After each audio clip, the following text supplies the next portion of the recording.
दोस्तों नमस्कार, मेरा नाम है सर्वेश कुमार। दोस्तों, हर क्रिया की प्रतिक्रिया और हर एक्शन का रिएक्शन होना तय है।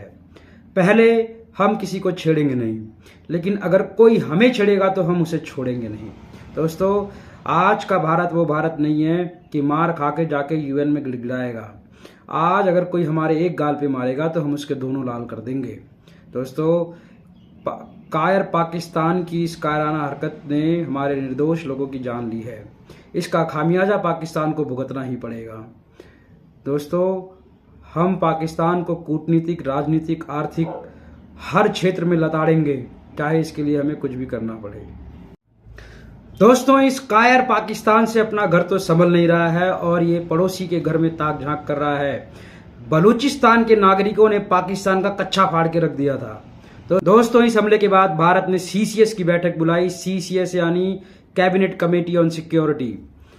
इस मीटिंग में प्रधानमंत्री नरेंद्र मोदी, रक्षा मंत्री राजनाथ सिंह, विदेश मंत्री एस जयशंकर और राष्ट्र सुरक्षा सलाहकार अजीत डोभाल जैसे वरिष्ठ अधिकारी मौजूद रहे। इस मीटिंग में निम्नलिखित निर्णय लिए गए। आइए इस मीटिंग में लिए गए निर्णयों पर विस्तार से चर्चा करते हैं। ये भारत का पाकिस्तान के ऊपर पहला पलटवार है।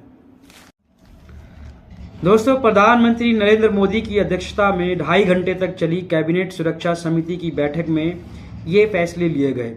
विदेश सचिव विक्रम मिस्री ने प्रेस वार्ता में कहा कि हमले में पाकिस्तान की संलिप्तता है।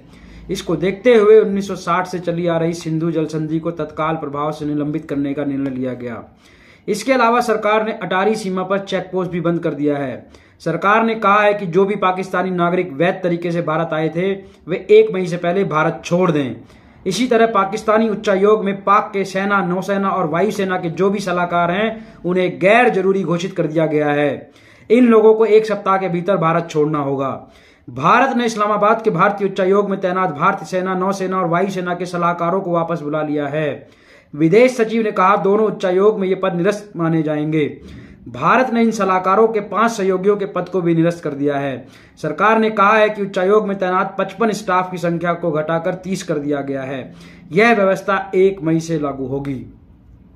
दोस्तों, पाकिस्तान को ये समझ लेना चाहिए कि हम जब तक मर्यादा में हैं तो राम हैं, लेकिन अगर हमारे साथ गैर जरूरी छेड़छाड़ होगी तो परशुराम बनने में देर नहीं लगेगा। दोस्तों, कहते हैं कि 3 दिवस तक पंथ मांगते रघुपति सिंधु किनारे, बैठे पढ़ते रहे छंद अनुनय के प्यारे प्यारे। उत्तर में जब एक नाद भी उठा नहीं सागर से, उठी अधीर धधक पौरुष की आग राम के शर से। सच पूछो तो शर में ही बसती है दीप्ति विनय की, संधि वचन संपूज्य उसी का जिसमें शक्ति विजय की। दोस्तों, इस दुनिया में उसी के शब्दों की इज्जत होती है जिसके अंदर जीतने की शक्ति होती है। इसलिए भारत को अपना वो चेहरा पाकिस्तान को और अन्य देशों को ये दिखा देना चाहिए कि हमारे अंदर जीतने की शक्ति है। आपके अंदर जीतने की शक्ति का आभास होगा, तभी आपके शब्दों की इज्जत भी होगी। धन्यवाद दोस्तों।